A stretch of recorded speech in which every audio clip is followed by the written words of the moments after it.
70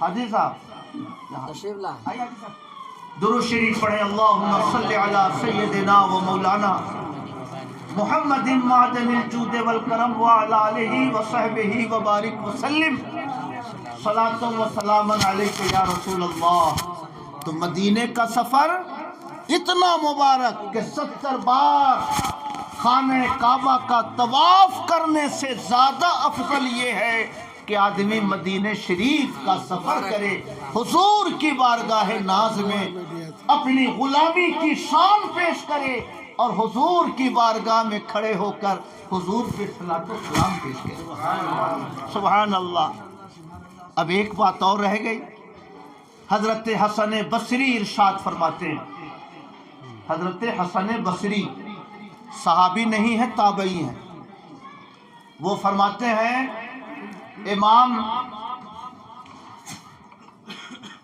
امام اعظم ابو حنیفہ کے زمانے کے بزرگ ہیں، ابن عطا ان کا نام ہے یا مالک ابن دینار۔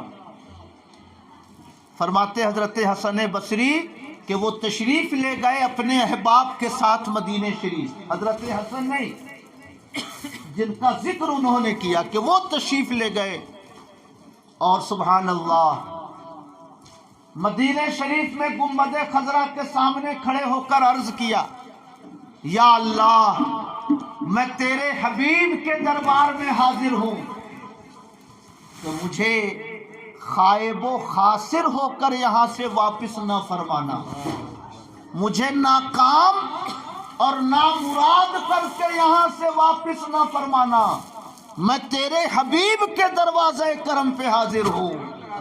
سبحان اللہ۔ غیب سے آواز آئی، اے میرے بندے، میں نے تمہیں یہاں آنے کی اجازت اس وقت تک نہیں دی ہے جب تک میں نے تم کو قبول نہیں کر لیا۔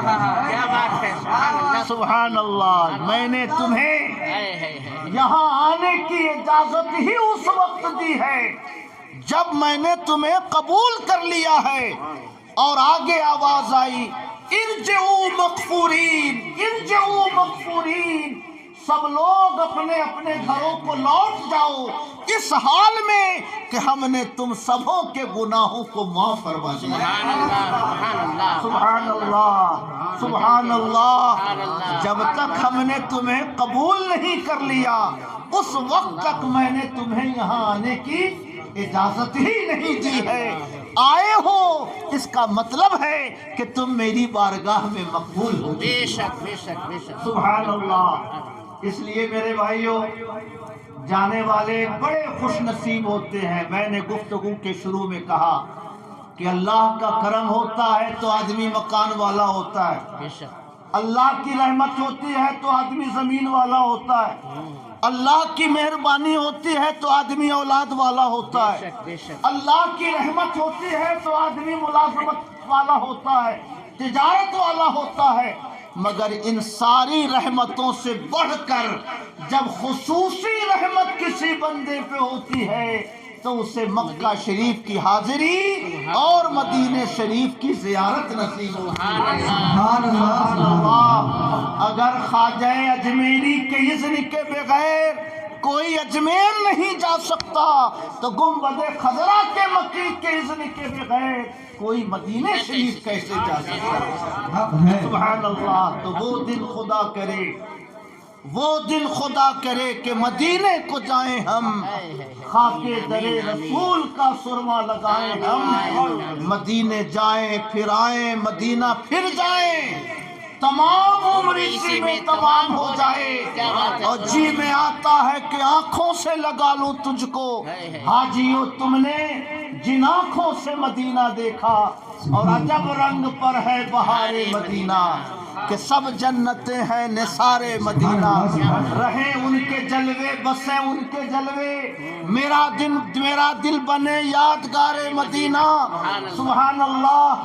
عصائے غضب، عصائے کلیم ازدہائے غضب تھا، دلوں کا سہارا عصائے مدینہ۔ اور سبحان اللہ، شب و روز ملائک لگاتے ہیں ملائک لگاتے ہیں آنکھوں میں اپنی شب و روز خاک غبار مدینہ، شب و روز خاک غبار مدینہ. سبحان اللہ. شرف جن سے حاصل ہوا انبیاء کو، شرف جن سے حاصل ہوا انبیاء کو، حسن ہے وہی افتخار مدینہ. اللہ پاک اس مجلس کو اپنے کرم سے قبول فرمائے. ہمارے عزیز دینی بھائی جناب برکت صاحب اور جناب صاحب علی حاجی صاحب علی صاحب، ان دونوں بھائیوں کے اور ان کے ساتھ جانے والے احباب و رفقا کے سفر عمرہ کو اللہ پاک اپنے کرم سے قبول فرمائے. پھر وہی شعر پڑھتا ہوں جو اعلیٰ حضرت نے اخیر میں لکھا، یا رب رضا نہ احمد پاری نہ ہو کے جائے. پورن کا احمد رضا بن کے مت لوٹانا مولا، نیا احمد رضا بن کے. سبحان اللہ. یا رب رضا نہ احمد پاری نہ ہو کے جائے، یہ بارگاہ تیرے حبیب ابر کی ہے. توفیق دے کے آگے نہ پیدا ہو خوے بد، تبدیل کر جو خصلت بد پیشتر کی ہے. پہلے کی جو بری عادتیں ہیں مولا اسے بدل دے، اور توفیق دے کہ آنے والی زندگی میں کوئی بری خصلت ان بھائیوں کے دل میں، ہم لوگوں کے اندر کوئی بری خصلت پیدا نہ ہو. اللہ پاک ہمارے ان بھائیوں کے سفر کو قبول فرمائے. سب لوگ محبت سے پھر ایک بار درود شریف پڑھیے. اللہم صلی علی سیدنا و مولانا محمد بعدد ما عندك من العدد في كل لحظة ولمحة من الأزل إلى الأبد وعلى آله وصحبه وبارك وسلم. اللهم صل على سيدنا ومولانا عدد ما في علم الله صلاة دائمة بدوام ملك الله. اللهم صل على سيدنا ومولانا محمد كلما ذكره الذاكرون وصل على سيدنا ومولانا محمد كلما غفل عن ذكره الغافلون. مکہ شریف میں سب سے افضل عبادت خانہ کعبہ کا طواف ہے، اور مدینہ شریف میں سب سے افضل عبادت حضور پر درود و سلام ہے. سبحان اللہ. سبحان اللہ. وما علینا الا البلاغ. السلام علیکم ورحمۃ اللہ وبرکاتہ. کھڑے ہو کر صلاۃ و سلام پیش کیجیے.